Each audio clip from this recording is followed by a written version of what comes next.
Essa descrição da Carol é sobre esse xadrez político que o governo precisa fazer. É natural nessa época do ano, porque os ministros vão se descompatibilizar. A própria saída de Lewandowski já era um pouco esperada, mas no caso específico desse ministério, tem coisas mais sensíveis aí, tem mais nuances aí, né? Primeiro, se separa ou se não separa, ou divide, né, entre uma pasta da Justiça e uma pasta da Segurança Pública.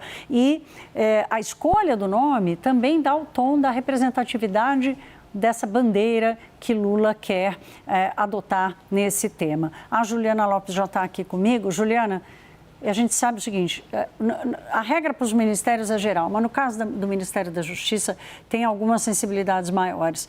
Para o ministro ir bem, a casa tem que recebê-lo muito bem, enxergar nele essa competência para tocar esse tema.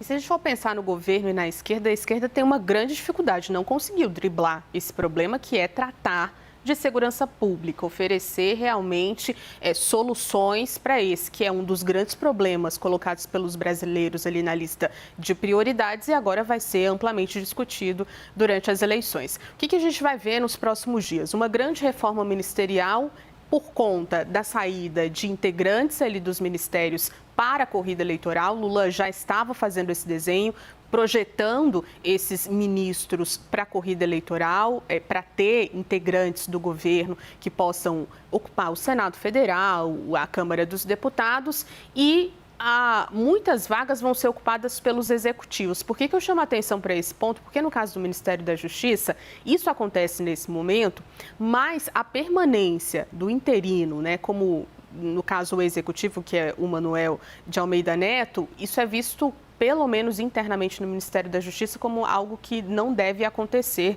contrário do que deve ocorrer nos outros ministérios.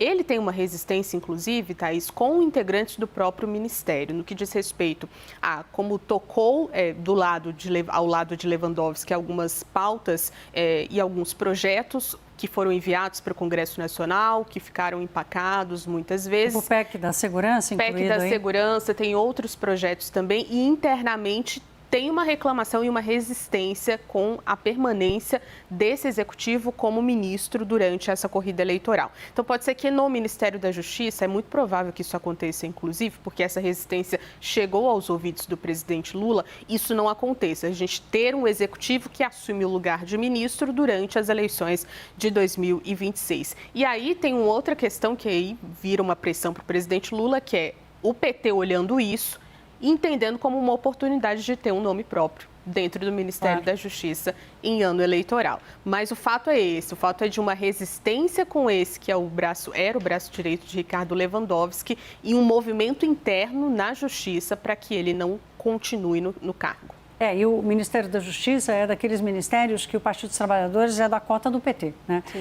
Não quer abrir mão disso, né? Entre os principais ali. Me surpreende, surgiu o nome de Camilo Santana, que é considerado o quadro moderado do Partido dos Trabalhadores, discreto, reservado, enfim, poderia ser uma opção política, mas tudo está no jogo. Mas essa lista de cotados, ela é gigante. Não, ela é gigante, ela vai aumentando. Eu que cubro mudança ministerial há 30 anos, eu já quase me divirto. E uma última informação aqui, apuração da CNN, uma discussão de substituição no Ministério da Fazenda. Esse ministério também é super sensível, dando conta de que o ministro Fernando Haddad vai mesmo sair, já sabemos.